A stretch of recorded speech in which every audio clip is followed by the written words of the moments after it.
The Galveston numbers were still glowing on the screen behind me when Richard said it. The room had gone quiet maybe 10 seconds earlier, the kind of quiet you feel in your chest. I had just finished walking the board through the final slide, $3.2 million in first-year revenue, a contract Hartwell and Associates had been chasing for 16 months. 12 people in that room, not one of them was looking at me.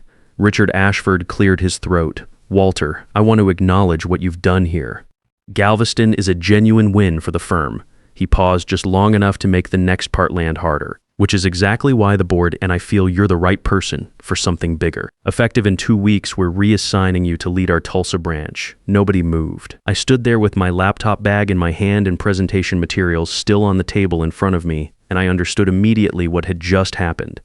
This wasn't a reward, this was a removal. My name is Walter Dunmore. I'm 58 years old. I'd spent 11 years at Hartwell and Associates, worked my way up from mid-level account manager to senior director of business development. I hadn't missed a revenue target in 6 years.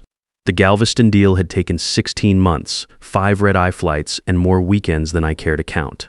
It was the biggest single contract the firm had landed since 2018, and Richard Ashford just used it as the reason to ship me to Oklahoma, Tulsa. Our Tulsa branch had been bleeding money for 11 straight quarters, 3 managers in 3 years. The last one stopped showing up one day and just never came back. I knew exactly what that branch was. It was where careers went to finish dying. After the meeting adjourned, people filed past me with the kind of congratulations that don't mean anything. Short eye contact, quick handshakes, nobody stopping to talk. Gerald Pruitt, our CFO, was the only one who said something real. He pulled me aside in the hallway and kept his voice low.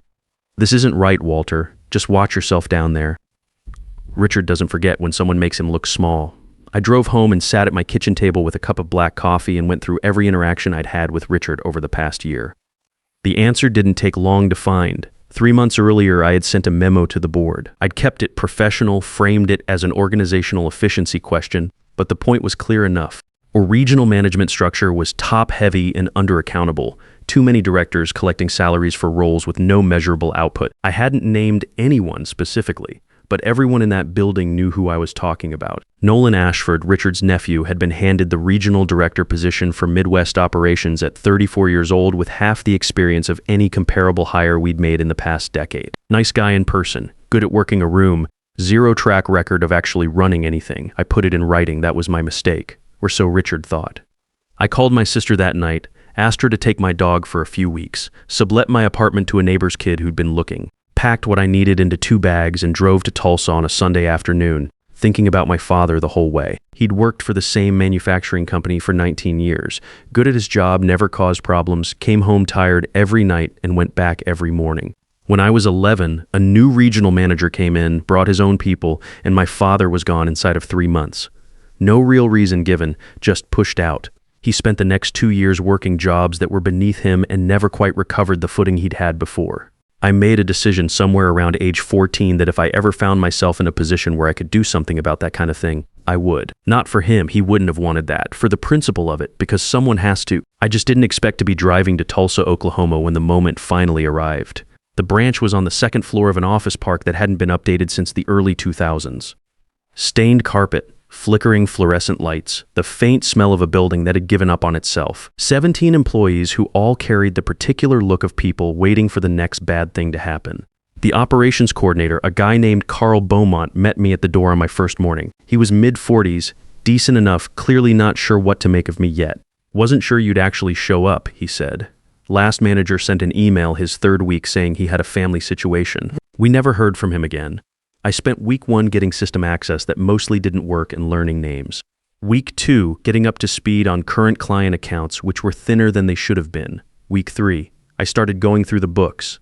By week 4, I had a problem I hadn't expected and wasn't sure what to do with yet. Vendor invoices with no deliverables.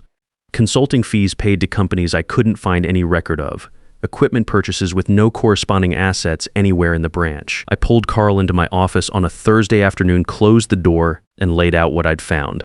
"These expense reports," I said, pointing at the highlighted lines on my printout. "Walk me through them." He looked at the papers, then at the closed door, then back at the papers. "Those come from regional pre-approved. We're instructed to process and file them, not question them." "This one here," I said, $42,000 to Westfield Analytics last quarter for market research. "Where's the report?" Carl's face had gone a shade paler. There isn't one, there never is. Nolan handles those vendor relationships directly. We just process what comes down. And these 3 consultants' salaries? I've been here 4 weeks and I haven't met a single outside consultant. Special projects, he said carefully. Regional oversight. He wasn't lying. He wasn't covering for anyone out of loyalty. He was scared, and he was telling me exactly as much as he felt safe telling me. I let it go for the moment and told him he could head out. That night, I stayed until midnight. I went through every file cabinet I could access, pulled up 2 years of digital records, and built a spreadsheet I hadn't planned on needing. By the time I was done, I had documented approximately $1.7 million that had moved through this branch and disappeared, split across vendor payments, ghost consultant salaries, and reimbursements for services that nobody could produce any evidence of. Every single transaction traced back to approvals from Nolan Ashford. Every one. I was photographing documents with my phone when the door at the far end of the floor opened. I came close to knocking my coffee off the desk. It was Ted Briggs, night security. He'd worked that building for 12 years and had the kind of steady, unhurried manner you only see in people who've been doing the same job long enough to stop being surprised by anything. "Sorry to startle you," he said. "Not used to seeing lights on past 9. We ended up talking for a few minutes." I wasn't planning to say much, but Ted had a way of filling silence that made you want to fill it back. "You're different than the ones they usually send down here," he said at one point. He wasn't saying it as a compliment exactly, more like an observation. How many have there been? 4 and 3 years. All follow the same pattern. Come in, seem serious about fixing things, start asking questions about the invoices, and then they're gone. The one before you, Howard Calloway, decent guy, was here about 5 months, started asking the same kinds of questions you're asking. One morning, security walked him out. Company said he'd been stealing. I kept my voice flat. Was he? Ted shook his head slowly. Didn't seem like it to me, but nobody argued when Regional said so. Once Regional makes a call like that, it sticks. I thanked him and drove back to my apartment with a sick feeling and a spreadsheet full of questions.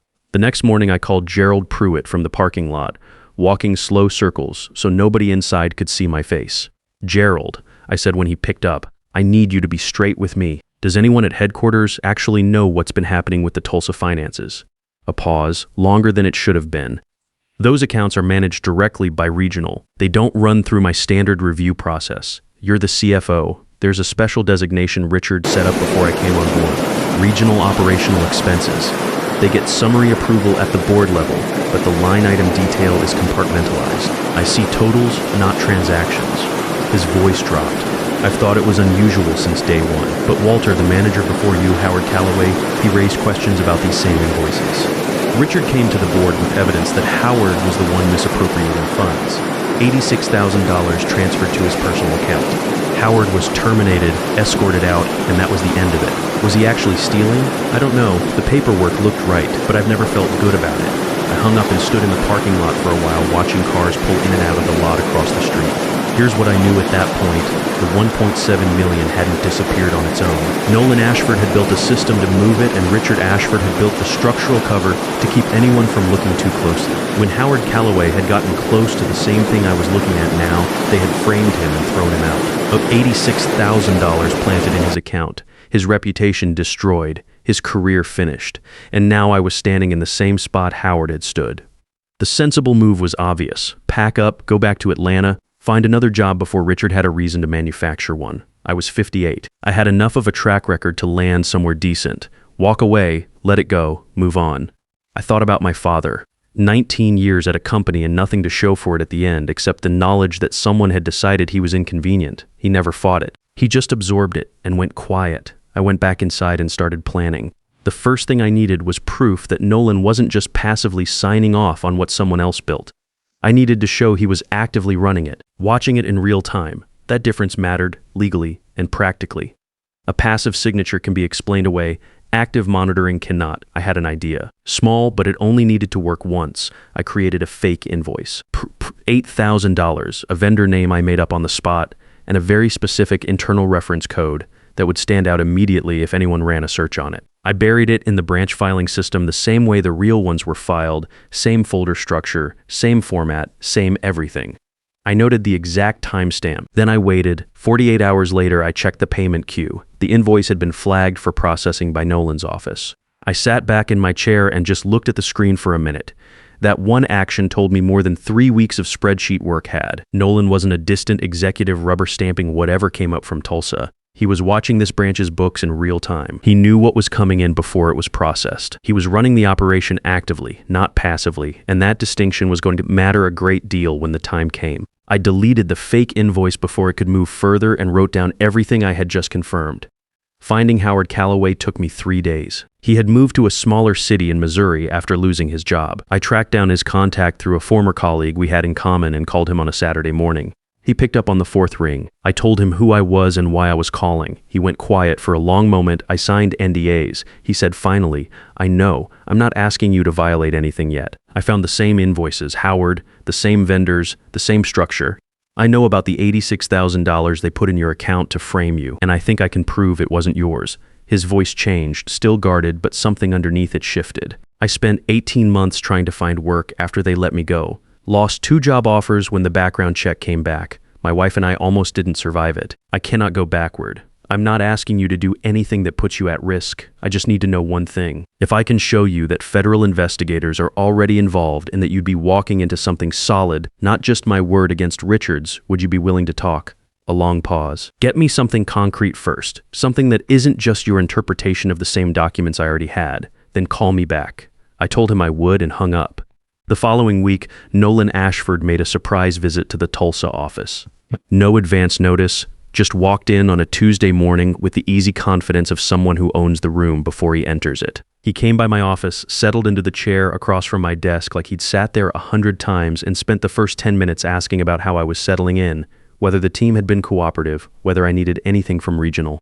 Then he got to the point. "I noticed you've been spending some time in the historical files, vendor relationships, that kind of thing. Just trying to understand the full picture." I said, Sure. He nodded slowly. "Those structures can look a little complicated from the branch level. That's really why regional exists, so you don't have to carry all of that. You focus on the day-to-day, build the team back up, show the board some momentum. That's the job." He stood up, straightened his jacket. "Let's get dinner tonight. Capitol Grill downtown. We'll put it on regional." He said it like the thought had just occurred to him, but I knew it hadn't. I said, "Sure." Oklahoma is a one-party consent state. I looked that up before I left the office. Then I put a small digital recorder in my jacket pocket. Dinner was exactly what I expected. Nolan spent the first hour being genuinely good company. He was smart, well-read, asked real questions, and listened to the answers. If I hadn't known what I knew, I might have liked him. He ordered a bottle of wine that cost more than my first car payment and put it on the regional expense account without blinking. Around the time dessert arrived, the tone shifted. "The board meeting next Thursday," he said, setting his glass down. "They're going to ask you to present a branch assessment. Keep it focused on current operations, where things stand now, what the realistic timeline looks like for improvement, incremental progress, honest about the challenges. That's what they need to hear. And if I've found things in the historical records that I think the board should know about," I asked. He looked at me steadily. "Then we discuss those privately through the right channels. Board meetings aren't the place for unvetted theories that could damage the firm's reputation and cause a panic." He paused. "Stick to the script Thursday, Walter, and I promise you, you'll be in regional management by Q3. That's a real path forward. Don't throw it away chasing something you don't fully understand yet." I told him I'd think about it. On the drive home, I checked that the recorder had caught everything clearly. It had. Nolan's voice was clean, every word of it. I emailed the audio file to 3 different encrypted accounts that night and sat at my kitchen table until almost 1 in the morning going back through everything I had built. I had the fake invoice sting, I had the audio, I had 2 years of fraudulent transactions documented in detail. What I still needed was a way into that boardroom that didn't end with Richard shutting it down in the first 60 seconds. I needed someone on the inside who would keep the room open long enough for the evidence to land. I called Gerald the next morning. "I need one name," I said. "Someone on the board who's actually independent. Someone who's asked questions about regional before and didn't get bought off or scared off." He didn't hesitate. "Beverly Stanton, former corporate attorney. She's pushed back on regional expense summaries twice in the past 18 months and got stonewalled both times. She doesn't owe Richard anything. Can you introduce me to her before Thursday?" A pause. "I'll make a call," he said. "But Walter, if this goes wrong, I need you to know I have a family." "I know," I said. "I'm not going to let it go wrong." Gerald made the introduction through a brief email, framed it as Walter looking for strategic guidance on the Tulsa turnaround. Beverly Stanton agreed to lunch 2 days before the board meeting. She picked a quiet Italian place near the office, arrived exactly on time, and ordered water. She was 69, sharp-eyed, with the kind of stillness that comes from decades of reading people across conference tables. We made about 4 minutes of small talk before she put her menu down and looked at me directly. Gerald doesn't set up lunches for no reason. What did you actually want to talk about? I slid a thumb drive across the table. She looked at it without touching it. What am I holding? Documentation of $1.7 million in fraudulent transactions run through the Tulsa branch over the past 2 years. All of it traceable to Nolan Ashford. There's also an audio recording on there of Nolan offering me a promotion to keep quiet about it at Thursday's board meeting. Beverly was quiet for a moment. She picked up the drive, turned it over once in her hand, and set it next to her water glass. These are serious allegations against the CEO's nephew, and by implication against Richard himself. Yes, what do you want from me? I want to present this to the full board on Thursday. Richard will try to shut it down the moment I open my mouth. I need someone in that room who will keep it open long enough for the evidence to land. She studied me for a long moment. You understand that if this doesn't hold up, you're finished at Hartwell. And Richard has enough reach in this industry that finished at Hartwell might mean finished. Full stop. I understand that, and you're doing it anyway. The manager before me found the same thing. They framed him, put $86,000 in his account without his knowledge, and used it to have him escorted out by security. He spent 18 months unable to find work. His career is still not back to where it was. I paused. If I walk away, the next person they send down there goes through the same thing. And the one after that, Beverly picked up the thumb drive and put it in her bag. I'll look at it tonight. That's all I'm promising right now. She picked up her menu again. Now let's order something.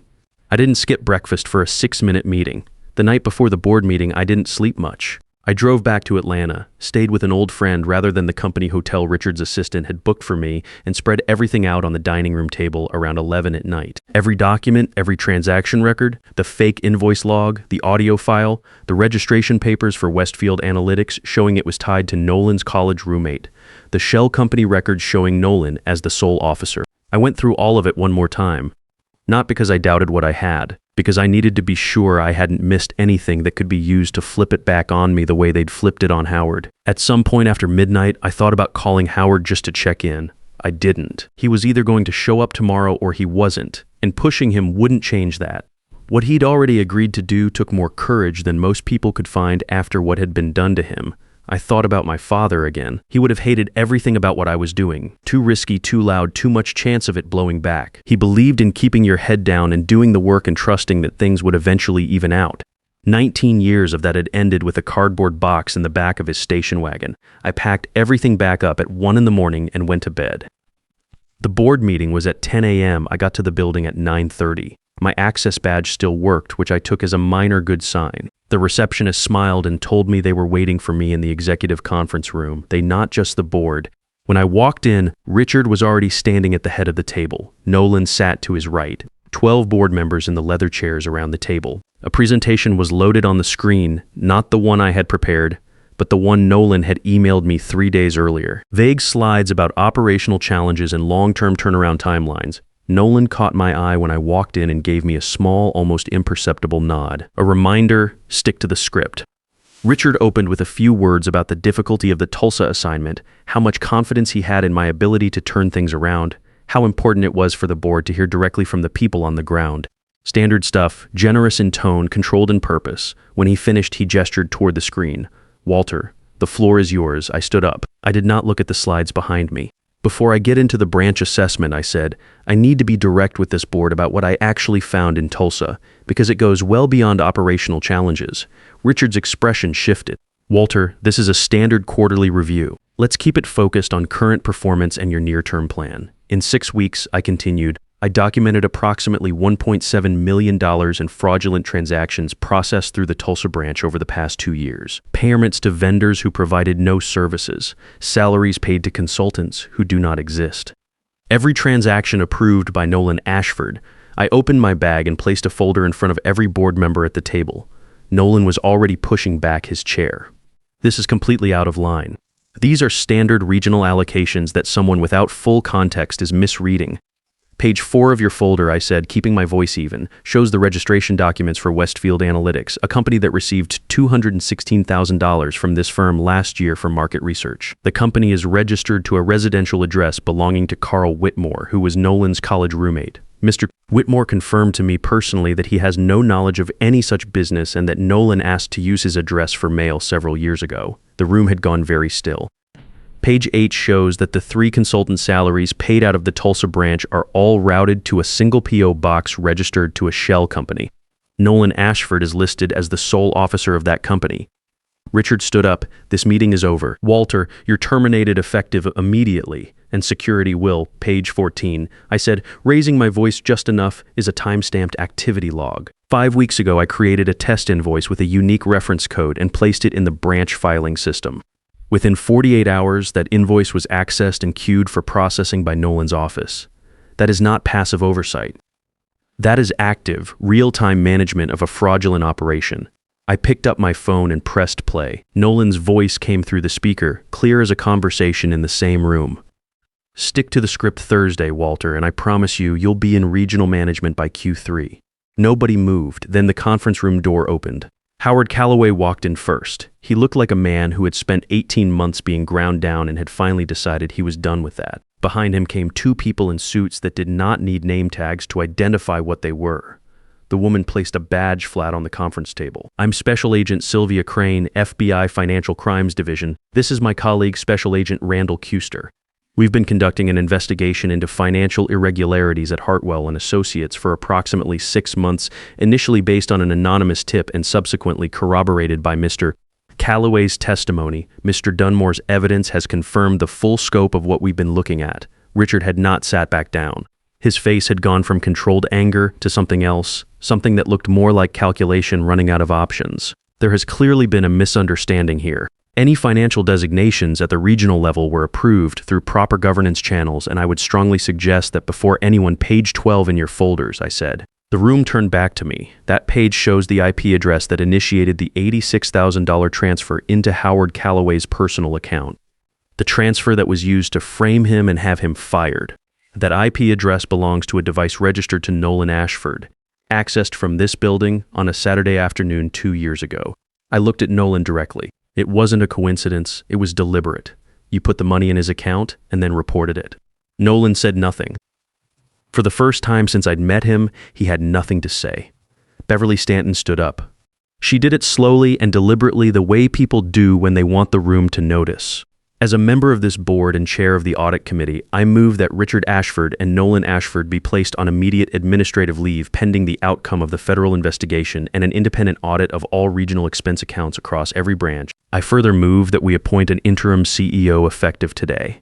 She looked around the table, all in favor. Every hand went up, every single one. As Agent Crane and Agent Kuster moved toward Richard and Nolan, Richard turned and looked at me one last time. The warmth he'd performed for 11 years was completely gone. "You have no idea what you've just done to this company." I looked back at him. "I think the company is going to be fine." They walked out. The room stayed quiet for about 10 seconds after the door closed. Then everyone started talking at once. The FBI investigation ran for 4 months. What they found was larger than anything I had uncovered in Tulsa. The total across all branches came to $4.3 million over 3 years, a network of shell companies and ghost payroll entries that Nolan had built gradually, carefully, and with Richard's full knowledge and protection. Both of them accepted plea deals. Richard received a 38-month sentence. Nolan took 26 months. The board appointed Gerald Pruitt as interim CEO. He handled the transition with the kind of steadiness you only see in people who've been waiting a long time to do the right thing without the cover to do it. His first official act was to issue a formal public reinstatement of Howard Calloway, with full back pay and a written apology from the firm. His second was to call me into his office and offer me the position of Executive Vice President of Operations. I told him I needed a week to think about it. I drove back to Tulsa first. Not because I had to, because I wanted to see the team there in person and tell them directly that what had been done to that branch was not their fault, that the resources they had been denied were coming, and that the people who had set them up to fail were no longer in a position to do that to anyone. Ted Briggs was just starting his shift when I came through the door.